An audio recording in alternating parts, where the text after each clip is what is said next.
Good evening, everyone. Here's part two to my updates with what's going on in Ukraine. So again, sorry about the tank top. Really, I don't care. I'm not that sorry, but it's hot as shit outside, and I was just outside. Anyways, Estonia has started removing Soviet-era monuments to Russia's victory over the Nazis, saying that the move is intended to prevent the Russians from sowing disinformation and stoke tensions amongst the Estonian population, because recently a lot of pro-Russian actions and protests have centered around these monuments. Nearly a quarter of the Estonian population is Russian speakers.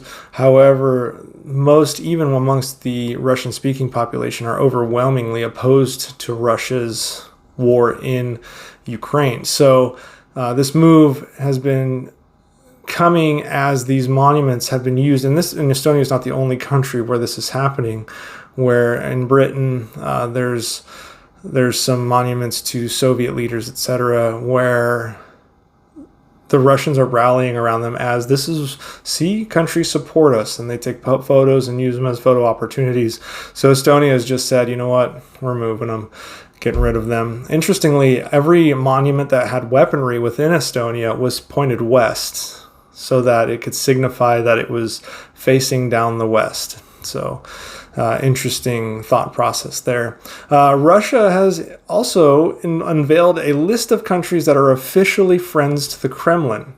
And you can write them down if you like. These include Burundi, the Republic of Guinea, Cameroon, Mali, Sudan, Uganda, Chad, it's always the fucking Chads, Ethiopia, and South Africa. That's it. You can put your pens down. That's it. So those are friends to Russia. And what friends are they? Anyways, moving on, I want to focus on something that's really cool. And I saw this in the Washington Post, and I'm going to talk a bit about it because this is something that I had originally been read into a little bit, but not entirely. And I've been kind of keeping it on the down low. I talk about the U.S. intelligence capability as being the most robust in the world. And the reason we don't see all the flashy spy things like you see in Russia and China is because our fucking spies don't get caught, because we're good at it. And this article is kind of interesting because when I was working for NATO, they were feeding some of this information in quiet bits to the internal planners when it came to the how to plan against operations. And that's how we learned about things like their ability to focus on cell phones and things like that, which interestingly, apparently it was not a capability that, or at least it was a capability that we overestimated. So the U.S. intelligence community has penetrated multiple points of the Russian political leadership, its spying apparatus, and its military, all the way from the senior level down to the front lines in Ukraine. It's quite impressive, actually. And this is coming from newly released documents and discussions had with U.S. officials that were surrounded in the Ukraine situation. Now, this allowed the U.S. to accurately predict the invasion as early as the fall of last year. That's impressive. So the Director of National Intelligence, Avril Haines, explained that the United States had obtained with extraordinary detail information about the Kremlin's secret plans for war that the Kremlin continued to deny all the way up until just a few days before the invasion began.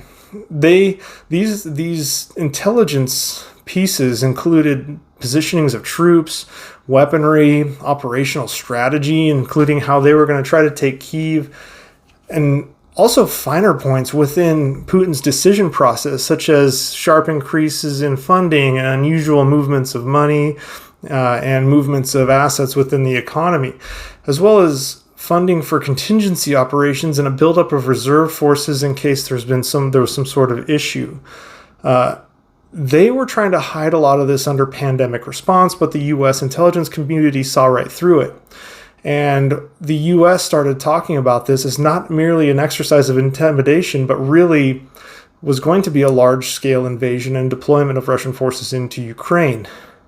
Now, the CIA director, William Burns, met with a Russian advisor to Putin. His name is Patrushev, and Patrushev had thought Burns was flying to Moscow to discuss the next meeting between Putin and Biden, but he was actually caught off guard by what Burns was saying about Russia and Ukraine. He was not aware of how much the United States was read in. And obviously the United States didn't disclose everything it knew. It just disclosed enough to show Russia that we knew what they were up to. And it kind of, like I said, took Patrushev off guard. And it was kind of, during that meeting, Patrushev had to kind of deflect away and stuck to more of the Putin talking points on Ukraine. Well, meanwhile, and this would make a great movie, by the way. I hope they make this into a movie later on. But meanwhile, Secretary of State Blinken was simultaneous, like as Burns was in Ukraine, Blinken was meeting with Zelensky at a climate change summit, and he presented what the U.S. had discovered. Now, the intelligence that he showed Zelensky allowed them to build up defenses in a manner that eventually would stop Russia from invading Kyiv, but he was very skeptical. The Ukrainian government was receptive because they didn't want to reject outright American intelligence, but they were very skeptical of this, and they kept much of what their thought process was in the camp of they didn't think that it was going to take place, that an invasion was going to take place. Well, at a side meeting during the Group of 20 conference in Rome at the end of October, President Biden shared some of this intelligence the U.S. had gathered with America's closest allies in Britain, France, and Germany. They were also skeptical. So in November, the U.S. brought the information to the 30-member NATO body. They were skeptical, and Zelensky was still as well.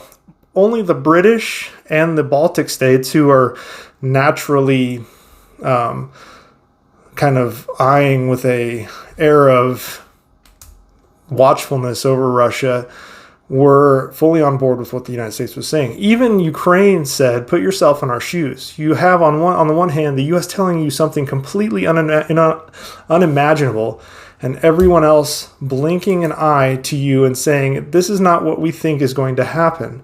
It was really only the U.S. that had gotten this right. It's quite impressive. And because of that, eventually the U.S. started funneling weapons before other countries were. They started funneling money to Ukraine. And when the writing was on the wall in the days before the actual invasion, Ukraine was better prepared than what they originally would have been. And largely because of the U.S. intelligence apparatus, it was so effective that it caught Putin off guard with how well they knew exactly what was going to happen.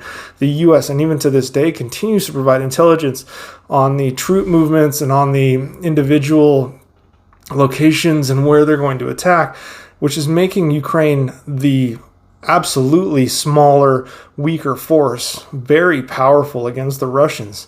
Knowledge is power, and the United States is providing Ukraine with that knowledge within their own country. It's quite an amazing feat, and like I said, this would make it an outstanding movie with all the moving parts at the higher levels of government, the spy craft within not only the higher levels of the Russian government as the U.S. has infiltrated, all the way down to the front lines, as Haynes has said. It's quite impressive, and it's the type of thing that that helped the Ukrainians beat back a Russian force. Originally, many countries had thought that Russia may not be able to take the Western-trained Ukrainian capital in 3 days or 4 days, as Putin had said they would.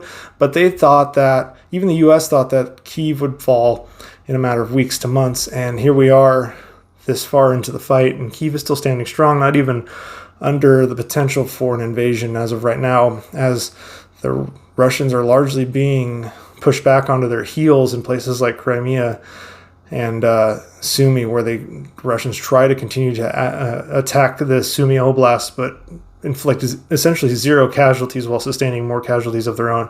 So it's something worth noting that the U.S. intelligence community and later the British intelligence community was very much active in this scenario and was very effective, which makes me somewhat proud as an American. So very happy that we were able to, not we as in me and others, but that America was able to provide that to the Ukrainians. But anyways, that's all I have for tonight. Have a good rest of your evening.